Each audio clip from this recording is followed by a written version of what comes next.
আসসালামু আলাইকুম প্রিয় দর্শক, আমি ডাক্তার মোহাম্মদ রায়হান উদ্দিন। আজকে যে রিপোর্টগুলো দেখছেন সেই রিপোর্টগুলো হচ্ছে সিমেন অ্যানালাইসিস রিপোর্ট। একই রোগীর এই 5টি রিপোর্ট।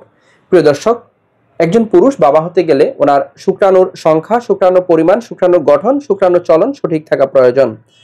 প্রিয় দর্শক, আমরা সবসময় নারীদের বন্ধ্যাত্বতা নিয়ে কথা বলি, কিন্তু পুরুষ বন্ধ্যাত্বতা বলেও একটি বিষয় রয়েছে। একজন পুরুষ বাবা হতে গেলে তার শুক্রাণুর গঠনগত দিক থেকে সঠিক থাকা প্রয়োজন। প্রিয় দর্শক, তিনি যখন এখানে এসেছিলেন, রিপোর্টগুলো আমি একটু দেখাচ্ছি। প্রিয় দর্শক, সবগুলো রিপোর্টই বিভিন্ন স্বনামধন্য প্রতিষ্ঠান থেকে করা, যা একটি রিপোর্টও যেখানে আমি চেম্বার করছি সেখান থেকে করানো নয়। কিন্তু প্রিয় দর্শক, দেখতে পাচ্ছেন এই রিপোর্টটি তিনি যখন যখন এসেছিলেন, রিপোর্টগুলো যখন নিয়ে এসেছিলেন, তখন উনি দীর্ঘদিন ধরেই তিনি বাবা হওয়ার জন্য চেষ্টা করে যাচ্ছিলেন।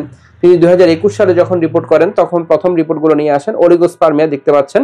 এবং যে রিপোর্টগুলো যে দেখা যাচ্ছে যে ওনার মরফোলজিতে এবং মোটিলিটিতে প্রবলেম ছিল। তারপর দেখতে পাচ্ছেন 22 সালের যে রিপোর্ট, সেই রিপোর্টটা রয়েছে অ্যাসথেনোজোস্পার্মিয়া দেখতে পাচ্ছেন, সেটিও একটি স্বনামধন্য প্রতিষ্ঠানে করা। তারপর আবার 22 সালে পুনরায় তিনি আবার রিপোর্ট করেন, সেখানে দেখা যায় অ্যাসথেনোজোস্পার্মিয়া, অর্থাৎ মোটিলিটি একেবারেই কম। এবং তিনি পরবর্তীতে এখানে আসার পর চিকিৎসা শুরু করার পর আমরা আরেকটি রিপোর্ট করি, তখন দেখতে পাই আলহামদুলিল্লাহ স্পাম কাউন্ট ওনার আর আস্তে আস্তে ওনার স্পাম কাউন্ট বাড়ছে এবং হচ্ছে ওনার প্রগ্রেসিভ মোটিলিটিটা বাড়ছে। যেটা পূর্বে ছিল রেপিড প্রগ্রেসিভ মোটিলিটি 10%, সেটি আলহামদুলিল্লাহ তখন 50% হয়েছিল। এবং দেখতে পাচ্ছেন যে মরফোলজি অর্থাৎ শুক্রাণুর স্বাভাবিক গঠন 55% ছিল, সেটি 60% হয়েছে। এবং দেখতে পাচ্ছেন যে লেটেস্ট তিনি আরেকটি রিপোর্ট করে নিয়ে এসেছেন। আজকে তিনি আসার সময় রিপোর্টটি করে নিয়ে আসেন। চিকিৎসা ওনার চলছে আলহামদুলিল্লাহ। দেখতে পাচ্ছেন স্পাম কাউন্ট এখন 82 মিলিয়ন, যা পূর্বে অনেক কম ছিল। প্রথম যখন তিনি এখানে এসেছিলেন, প্রথম যে রিপোর্টটি ছিল সেখানে 25 মিলিয়ন ছিল, সেটা এখন আলহামদুলিল্লাহ বেড়ে 82 মিলিয়ন হয়েছে। এবং তিনি যখন এখানে এসেছিলেন, ওনার রিপোর্টের মধ্যে দেখা যাচ্ছে ওনার রিপিড লিনিয়ার মোটিলিটি 10% ছিল, সেটি আলহামদুলিল্লাহ এখন বেড়ে কিন্তু ওনার 60% হয়েছে।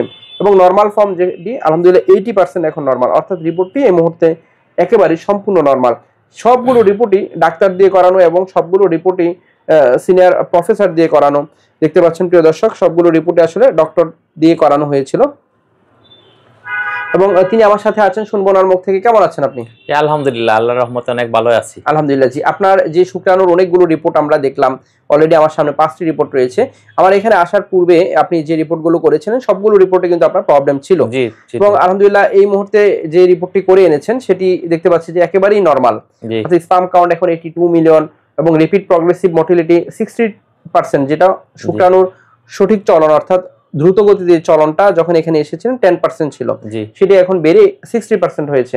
এবং মরফোলজি আলহামদুলিল্লাহ একেবারেই নরমাল 80%। কেমন লাগছে? জি আলহামদুলিল্লাহ, অনেক ভালো লাগতেছে আলহামদুলিল্লাহ। এবং চিকিৎসা নিয়ে আপনি সন্তুষ্ট তো? জি আমি অনেক সন্তুষ্ট, আল্লাহর শুকরিয়া আদায় করছি। এবং আপনার যে যৌন সমস্যা ছিল, দ্রুত বীর্যপাতের সমস্যা, সেটি কি অবস্থা এখন? সেটি এখন অনেক উন্নত হয়েছে। অনেক উন্নতি হয়েছে। আপনি যে দ্রুত বীর্যপাতের সমস্যাটা ছিল সেটি আলহামদুলিল্লাহ এখন অনেকটা ভালো আছেন।